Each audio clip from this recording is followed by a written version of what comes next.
돈이 되는 뉴스 시작합니다. 오늘은 휴먼자산운용 윤여민 이사와 함께합니다. 안녕하세요. 네, 안녕하세요. 네, 이사님으로 승진하셨네요. 네, 그렇게 됐습니다. 네, 오랜만에 뵙습니다. 네, 그렇습니다. 예, 좀 오랜만에 부르셨네요. 네. 예, 힘있게 네. 하겠습니다. 네, 알겠습니다. 예, 시장 한번 보겠습니다. 2차전지 수급 분산될 것이란 전망이 나왔다는 기사네요. 8월에 뜰 소외주가 어디인가? 성장주 키 맞추기 혹은 소외주의 반등, 어제 시장은 좀 아침에 정리해드렸습니다. BBIG가 대표적으로 과거의 성장주의 그 키워드였는데 배터리 바이오 인터넷 게임이죠. 그중에서 배터리가 그동안 다른 섹터에 비해서 많이 올라서인지 어제는 배터리가 주춤하는 사이에 바이오 인터넷 게임주가 상승세를 시원했습니다. 다음 보겠습니다. 여러 가지 후보군들이 있을 텐데 인터넷, 바이오, 반도체 52주 신고가 경신했던 종목들이고 반도체는 여러 가지 호재성 이슈도 들려오고 있습니다. 플랫폼은 실적 발표 일정과 함께 네이버의 하이퍼클로바 X 공개 일정도 이번 달에 있고 바이오는 여러 가지 일정이 있습니다. 학회도 8월, 9월에 또 있는 상황이죠. 다음 볼까요? 자, 이 2차전지 수급 분산에 대해서는 어떻게 체크를 하고 계세요? 네, 2차전지가 좀 수급 분산이 됐다 하더라도 전 여전히 2차전지가 좀 중심으로 해서 수급 자체는 좀 돌고 있지 않나라는 생각을 하고 있습니다. 근데 어제 좀 8월에 좀 첫 시장이었는데 좀 다양한 좀 수급들이 들어왔죠. 이제 앞에서 말씀하셨던 것처럼 네. 제약 바이오, 그다음에 이제 어떻게 보면 반도체라고 볼 수 있을 것 같고요. 여기에 더해서 IT도 좀 어느 정도 움직였던 부분들, 또 이제 네이버가 촉발했던 AI조 관련된 테마주로서도 제가 볼 때는 좀 수급이 돌았고, 여기에 더해서 로봇까지 좀 상당하게 좀 다양한 쪽으로 좀 수급이 돈다라고 볼 수 있을 것 같은데, 저는 이렇게 좀 수급 분산 자체는 좀 당분간은 좀 이어지지 않을까라는 좀 생각은 합니다. 다만 여기서도 이제 어쨌든 최근에 보게 되면 좀 집중을 해야 되는 좀 그런 시장이기 때문에 좀 분명히 좀 집중이 좀 필요한 시장이 아닐까라는 생각을 하고 있고, 제가 볼 때 AI 관련된 건 분명히 이제 네이버가 좀 촉발시켰기 때문에 네이버 같은 경우는 8월 24일 날 좀 하이퍼클로버 이제 공개가 되기 때문에 아무래도 좀 일정 매매 관련된 부분이 좀 있지 않을까라는 좀 생각을 합니다. 그래서 일정 매매라고 하면 어떻게 하는 건가요? 그러니까 이제 8월 24일에 발표가 된 보통 재료 소멸로 사실은 이제 조금 이제 종목들 자체가 변동성이 좀 심한 부분이 있기 때문에 AI 같은 경우는 8월 24일 일주일 전후로 해서 제가 볼 때는 변동성이 나올 수 있지 않을까. 지금 상승 추세를 좀 어느 정도 만들고 있는 상황이긴 합니다만, 제가 볼 때는 일주일 전후로 해서 변동성이 나올 수 있는 부분이 있기 때문에 일단 아직까지 AI는 저는 좀 일정 매매에 관련된 부분으로 봐야 되지 않을까라는 좀 생각을 하고 있고, 오히려 이제 저는 이제 제약바이오 섹터가 좀 이제 이 2차전지와 한 7월부터 저는 약간 수급의 공백이 좀 약간 시소 게임이 좀 있었다고 생각을 합니다. 그런 측면에서 하반기에 좀 수급을 받아갈 수 있는 좀 대표적인 종목이 저는 제약바이오가 아닐까라는 좀 생각을 하고 있고, 최근에 제약바이오는 당뇨 같은 어떤 좀 키워드를 통해서 관련된 종목들 자체가 좀 움직였던 부분이 있습니다만, 가장 중요하죠. 제약바이오 섹터에서는 이 셀트리온 그룹주가 상당히 중요한데, 아직까지 셀트리온 그룹주 좀 숨고르기를 하고 있습니다만, 지금 실적 시즌이 지나고 나서 이제 아마 8월, 9월 정도면 이제 좀 이 3사 합병에 대한 얘기들이 좀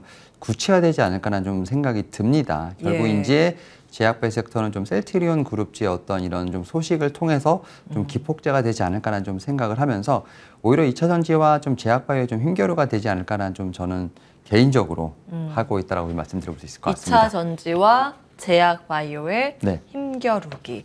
제약바이오의 변동성이 좀 큰 편이잖아요. 원래도 컸지만 최근에도 신고가를 갔다가 다음날 급락했다. 이게 이제 패턴이 반복이 되는데 오늘 아침에는 제가 개장 중계하면서 보니까 치매 테마가 일제히 급락을 하더라고요.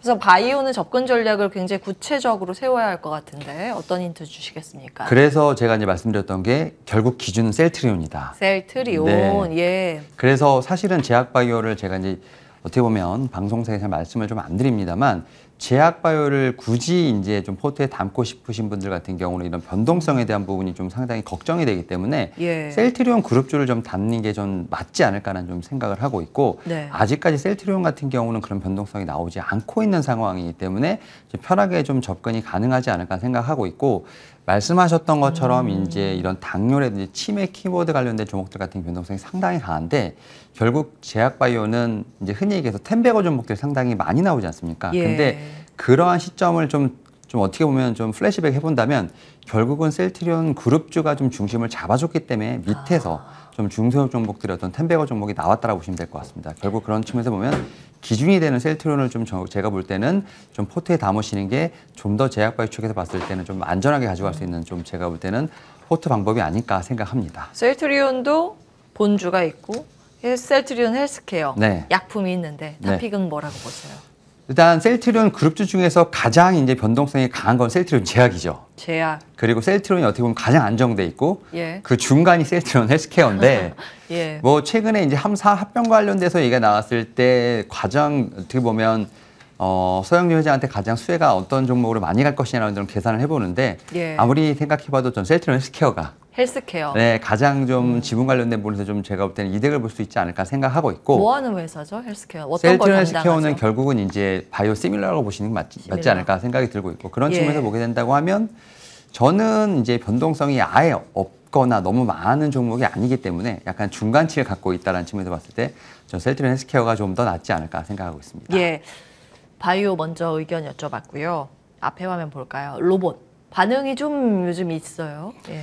어떻게 보십니까? 그러니까 로봇과 AI가 약간 좀 같이 좀 움직이는 부분들이 있다라고 생각이 드는데 예.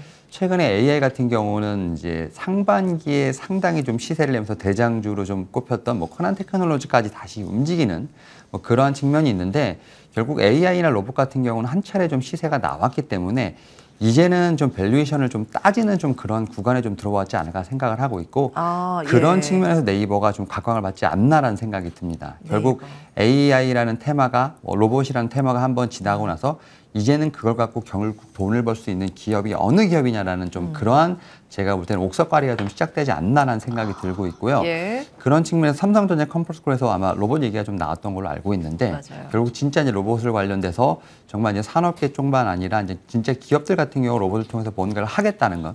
그래서 그거에 따른 밸류에이션이 계산된다고 했을 때 결국 로봇 섹터가 다시 한번 움직이지 않나 생각을 하고 있고 사실 뭐 이제 대기업들이 뭐 지분 투자를 하기도 하고 직접적으로 지금 어쨌든 산하 협동을 하고 있는 부분이 있기 때문에 그와 관련돼서 저는 이제 좀 주가도 오랫동안 한 4개월 정도 쉬었기 때문에 다시 움직이는 부분이 아닌가라는 좀 생각을 하고 있고 예. 이제는 정말 좀 숫자가 나오는 좀 기업에 좀 체크해봐야 되지 않을까 생각을 하는데 예. 아직까지 AI랑 로봇 관련된 종목들은 숫자가 그렇게 명확하게 나오진 않는다는 점. 예. 그 점은 분명히 좀 투자를 할 때 한번 유념해봐야 되지 않을까 생각합니다. 그러면 옥석을 가려주시면 좋을 것 같습니다.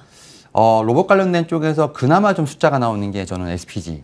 정도가 되지 않을까 생각합니다. 여전히 예. 뭐 실적은 그렇게 좋지 못합니다만 영업이익률 자체가 지금 한 6%대로 좀 어느 정도 올라오고 있는 상황이기 때문에 일단은 가장 전 차선호조로는 뭐 로봇 쪽에서는 SPG가 아닐까 생각하고 있습니다. 자, AI로 말씀을 주셨거든요. 네. AI 소프트웨어를 하드웨어에 입힌 결과물이 로봇이고 네.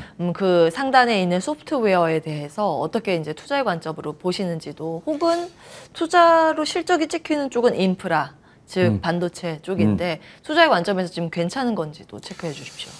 일단 반도체 쪽은 사실은 뭐 실적 대비했을 때 주가가 좀 너무 많이 갔기 때문에 예. 지금 현재 시점에서 만약에 신규 매수자로 좀 보시게 되면 좀 부담스러운 부분이 있지 않을까라는 생각을 하고 있고 오히려 이제 소프트웨어 쪽을 보게 된다고 하면 좀 앞서 말씀드렸던 것처럼 뭐 코난 테크놀로지부터 시작해서 좀 AI 테마가 이렇고요. 거기에 뭐 반도체, 뭐 의료기기까지 제가 볼 때는 한번 어떻게 보면 선순환이 돈 상황에서 제가 볼 때 AI로 돈 벌 수 있는 소프트웨어 쪽은 아무래도 네이버가 아닐까라는 좀 생각을 하고 있습니다. 물론 네이버가 최근에 좀 이제 어떻게 보면 긴 박스권을 뚫고 올라오긴 했습니다만 뭐 전고점 대비했을 때도 여전히 주가는 지금 이제 거의 2분의 1 정도로 지금 주가 자체가 할인이 되고 있는 상황이기 때문에 오히려 제가 볼 때는 네이버 같은 경우는 2분기 실적도 상당히 좋지 않을까라는 생각을 합니다. 그런 측면에서 봤을 때 AI를 약간은 플러스 알파 개념으로 보시면 되지 않을까 생각합니다. 네이버 같은 경우는 현재 커머스 쪽에 대한 어떤 매출이 다시 좀 잡히고 있는 상황이고 네. 실적 자체가 좋아지는 상황에서 뭐 하이퍼클로버 X가 좀 발표된다고 하지만 이런 부분들이 뭐 당장 어떤 실적에 좀 영향을 주는 건 아니거든요. 그런 측면에서 보게 된다면 플러스 알파로 놓고 보게 된다고 하면 오히려 그런 측면에서 좀 AI로 좀 돈을 벌 수 있는 기업은 좀 네이버가 아닐까라는 좀 생각을 하면서 토픽으로 좀 네이버를 좀 한번 말씀을 좀 드려보도록 하겠습니다. 네. AI의 대장주죠. 사실은 사업을 굉장히 크게 하고 있는 돈도 많이 버는 네이버였습니다. 자, 그러면 다음 기사로 넘어가 볼까요? 지금 수급 블랙홀이 새롭게 네. 등장했습니다. 초전도체. 뭔가요, 이게? 사실 저도 이제 이 기사가 사실은 이제 지난주에 나왔는데 네. 지난주는 2차 전지의 급등락이 워낙 강하다 보니까 시장에서는 사실은 그렇게 좀 이제 반응이 없었고 예. 좀 이제 주말을 지나면서 좀 이제 다시 이슈화가 됐던 부분이 있죠. 특히 뭐 초전도체 관련돼서 너무나 많은 기사들이 쏟아지고 있는 상황인데 거의 뭐 저항값을 재료로 만드는 상황. 그러다 보니까 제가 볼 때는 거의 100%의 효율을 좀 발휘할 수 있다는 부분들. 여기에 뭐 탄소 제로까지도 제가 볼 때는 좀 실현할 수 있다는 점에서 봤을 때 어떻게 보면 꿈의 물체로 좀 불렸던 부분들 이런 부분들이 지금 이제 아키텍처 같은 지금 저널에 좀 실리게 되면서 다시 한번 좀 제가 볼 때는 뭐 예전에 좀 나왔던 좀 어떤 이론이긴 합니다만 다시 한번 좀 선풍을 좀 일으키는 좀 그런 부분이 되지 않을까 생각을 하고 있고 이번 주 들어서 이와 관련된 종목들 자체가 좀 상당히 아웃퍼폼하는 좀 그러한 모습이 나오고 있다라고 좀 설명드릴 수 있을 것 같습니다. 예, 다음 화면 보겠습니다.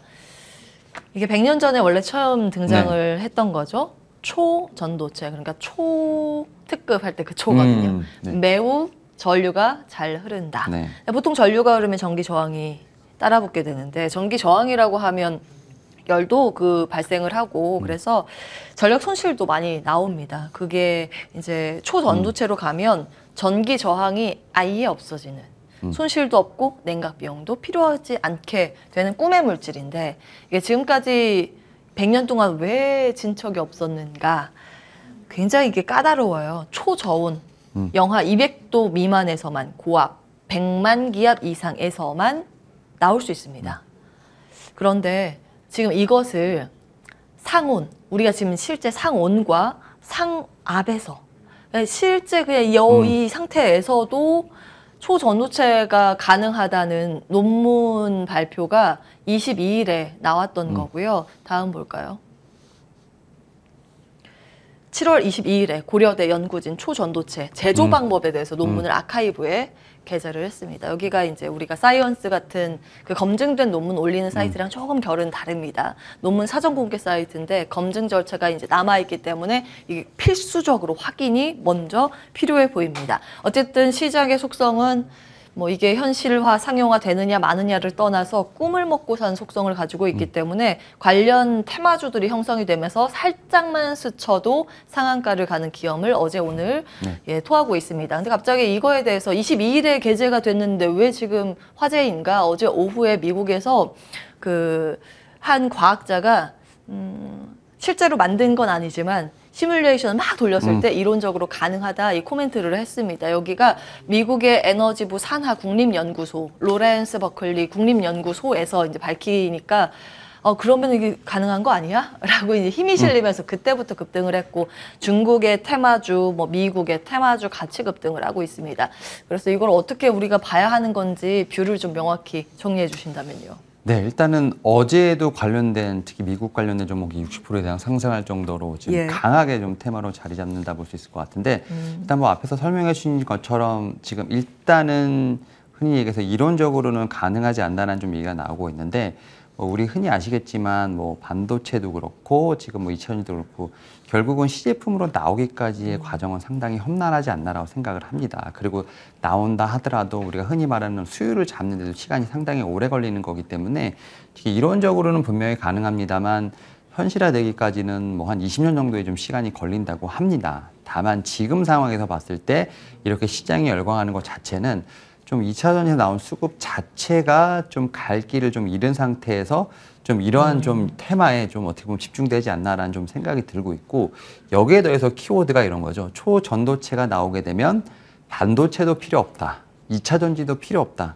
초전도체로 모든 것이 다 가능하다라는 어떤 그러한 좀 이제 뉴스플로우까지 같이 나오다 보니까 관련된 종목 자체가 어떻게 보면 이제 정확히 말하면 관련된 종목 자체는 제가 볼 때는 뭐 신성 델타테크 정도만 되지 않을까 생각이 드는데 어떻게 관련이 있어요? 일단 이 신성 델타테크 같은 경우는 이 연구진의 지분을 갖고 있는 상황이기 때문에 살짝 가지고 있습니다. 네, 살짝. 그래서 정말 저는 이제 그 지분 관련된 쪽으로 좀 연관이 있고 근데 오늘 보니까 뭐 전력, 인프라, 전선까지도 다 이제 어떻게 보면 지금 급등하면서 테마가 퍼지고 있습니다만 저는 이제 이 관련돼서 아마 또 팔로우 뉴스가 나오죠. 이제 검증 절차에 대한 부분들을 좀 나오겠다라는 얘기가 나오고 있는데 그때가 아무래도 좀 재료의 소멸로 지금 제가 볼 때는 이 테마가 마무리되지 않을까라는 생각을 하고 있고 앞에서 말씀드렸던 것처럼 20년 정도의 어떤 제가 볼 때는 이 상용화 기간이 필요할 것으로 보이기 때문에 네. 또다시 좀 이제 한번 테마로서 나왔다가 다시 한번 좀 잠잠해지고 제가 볼 때는 20년이 지난 후에 다시 한번 각광을 받지 않을까라는 좀 생각을 하면서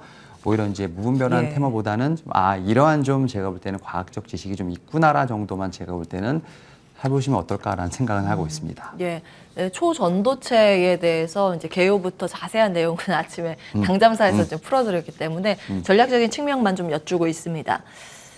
뭐 엮여있는 테마가 굉장히 많은데 비철금속 테마나 핵융합 에너지 테마, 오늘은 뭐 전선 테마까지 네. 들썩이고 있습니다. 이게 정말 상용화가 된다면 전선부터 해서 탈 것, 적용 범위가 뭐 무궁무진하다 뭐 네. 이런 이야기입니다. 왜냐하면 이게 조금만 에너지 공급을 해도 오래 가고 맞습니다. 전력 많이 할 수 있기 때문에. 근데 이게 이론적이 아니라 실제로 가능한 건가에 대해선 갑론을박이 굉장히 분분합니다. 네. 그렇기 때문에 지금은 이제 테마주 접근의 이제 트레이딩 관점에서만 코멘트가 나오고 있는데 혹시 개인적으로 네. 누가 초전도체 관련 테마주 좀 사주세요. 대신 사주세요 해서 네. 100만 원 드린다 하면 네. 하실 거예요? 아니면 말리시겠습니까? 오히려 저는 뭐 제약이나 뭐 2차전지를 오히려 사드리지 않을까. 2차 전지요. 네. 바이오는 셀트리온 말씀 주셨기 네. 때문에 2차 전지 질문 들어가겠습니다. 네. 어떤 종목과 어떤 포인트로 접근을 하시겠습니까? 오히려 최근에 이제 2차전지 같은 경우는 에코프로나 예. 포스코 그룹주가 좀 조정이 나오면서 2차전지 섹터가 끝난 것이 아니냐라는 좀 얘기가 상당히 많이 나오고 있는데 저는 뭐 대장주들이 멈추면 오히려 후발주들이 더 잘 갈 수 있다라는 좀 그러한 현상을 좀 많이 봤기 때문에 오히려 좀 따라가는 종목들에 저는 이제 매수가 좀 유효하지 않을까라는 생각을 하고 있고 뭐 대표적으로 양극재를 보게 된다고 하면 지금 많이 못 갔던 그래서 예. 지금 최근에 좀 약간 고개를 들고 있는 뭐 LNF 정도가 제가 볼 때는 후발주로서 좀 손색이 없지 않을까라는 좀 생각을 합니다. 그래서 LNF. 에코프로나 이제 포스코 그룹주보다는 오히려 지금 신규 매수를 하게 된다고 하면 좀 따라가는 후속주로서 특히 양극재 쪽에서 뭐 LNF가 제가 볼 때 탑픽이 아닐까라고 생각을 하고 있습니다. 예, 이렇게 초전도체로 시작을 해서 종점은 배터리네요. 네. 뭔가 숫자가 찍히고 성장이 확실한 쪽에 주목을 하십니다. 초전도체는 아직까지 실체가 뚜렷하게 잡히지 않은 쪽이기 때문에 투자 의견을 주시지는 않으셨습니다. 참고해 보시죠. 휴먼 자산운용 윤여민 이사와 함께했습니다. 말씀 고맙습니다. 네, 감사합니다.